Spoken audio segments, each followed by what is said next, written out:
Let me tell you a brief story. When I was at the end of my PhD contract, I didn't worry at all. Why? Because I had all these contacts.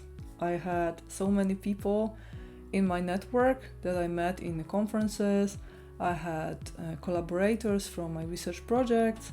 I had so many friends in grad school that I used to go to Friday drinks with. I was surrounded by so many people. Why would I worry? After my contract expired, I did not worry about anything. I took a gap year, I did projects that I truly enjoyed, I volunteered, I even set my own charity. Then at some point I started looking around for jobs. And then I discovered that, hey, even though I ask many people about opportunities and whether or not they know someone who knows someone who might have interesting job for a person like me, there was no response. There was no opportunity for me. All the doors were closed. There was nothing in my network. And then I realized, hey, maybe I networked in the wrong way. Because as it turns out, there is more than just one way of networking. And this is what we are going to talk about today.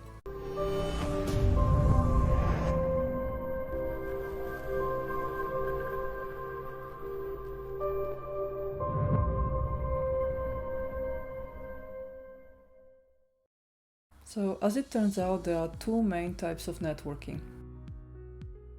The first type is vertical networking, or networking in depth. It means that you aim to create deep bonds with people close to you. British anthropologist Robert Dunbar discovered in his research work in sociology, we are physically incapable of creating more than around 150 close contacts with people.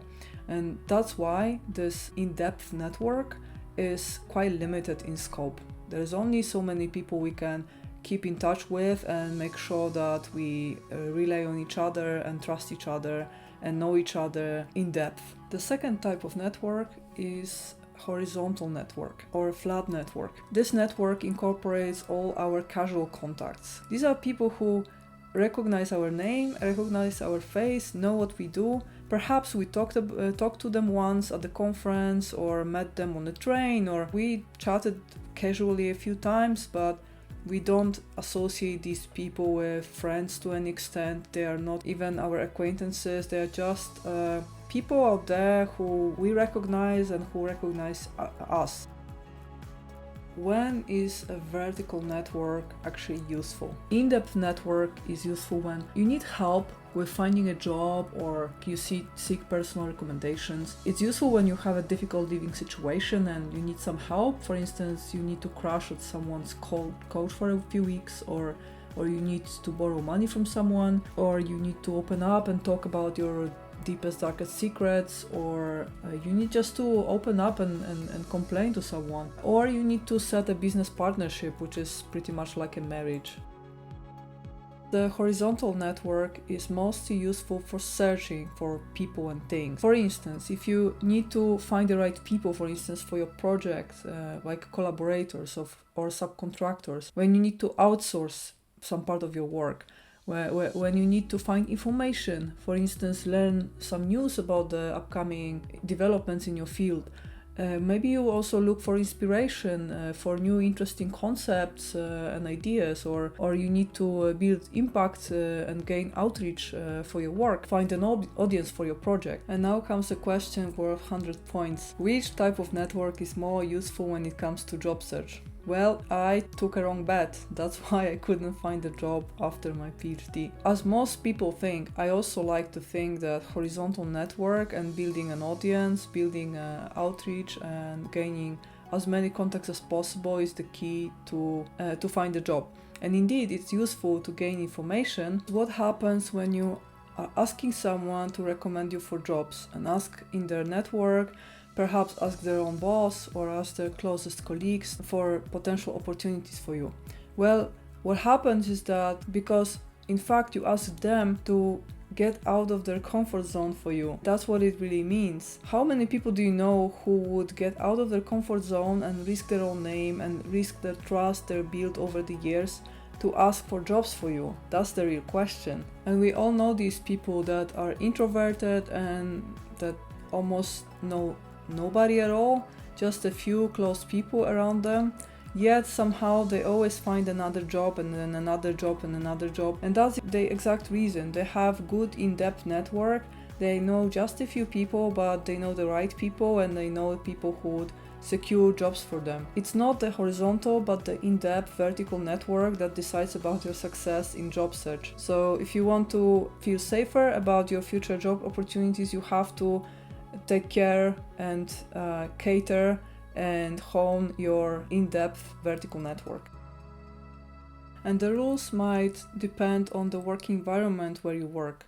For instance, in business, these casual horizontal contacts can lead you far because you are in constant search for new ideas, new people, new tools, not personal but rather meritoric help. Versus, for instance, in academia, the vertical network is much more important because you just need to find one more boss, and then after that you just need to find one more boss, etc. So you have to first observe, and once you know what type of network you need, you have to find time for building it over the years. Of course, it will not be built overnight.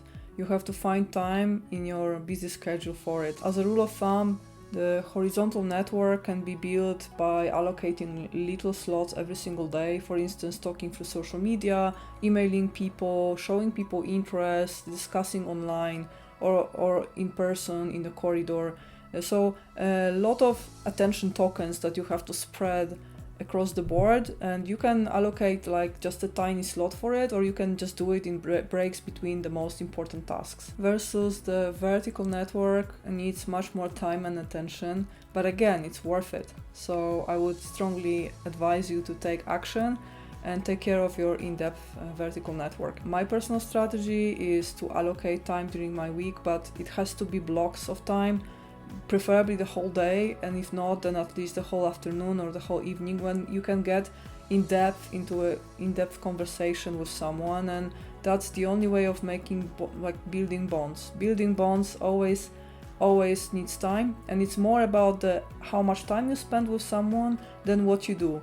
You might be just watching a movie, you might be having a small talk, or just taking a walk in the park. Doesn't matter what you do, it just matters that you find time for someone. And lastly, remember that building a network works like a compound interest. The amount of time and effort you put into it will bring you profits over the years. You will meet people who will meet more people, mention about you, and if you're caring, if you can pick up a phone and ask how are you doing, especially in the crisis, especially in hard times. If you're the person who always remembers and makes active effort, it will be remembered, and it will bring you profits in so many different ways. It will bring you a sense of safety, and every single decision you ever make in life is a sort of investment. You either invest your time or you invest your money. So make sure that it's a good investment that will lead to long-lasting improvements in your life and also someone else's life. Hey, it's not only about you, you also contribute to other people's lives and make their lives better. So happy networking. I hope you don't make my mistakes, and if you also have life hacks about networking, please post them below. I will be happy to learn something new. And have a great day, guys.